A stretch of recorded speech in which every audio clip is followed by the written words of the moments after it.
It is the relationship. It is the KLT factor. I'd rather have a list of 100 people that I actually know than have a list of 3,200 people that are blindly opening emails and maybe going to click and buy something.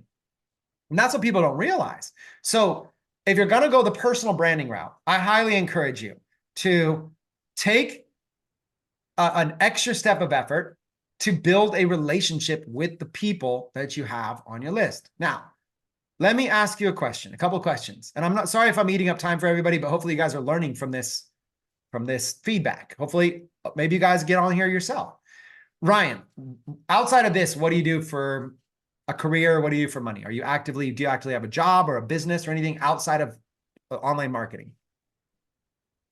I do, but I'm in a bit of a circumstance here at this moment. I lost my license for a year, so I'm home here for another 4 months. What was it then?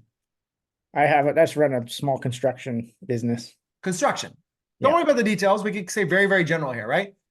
Background is in construction. Okay. There's one bullet point. Now, if I subscribe to your emails and I go, am I going to learn pretty quickly about your construction background? No. But if you're branding yourself, isn't construction a pretty big part of who you are? Yeah. Well. Are you starting?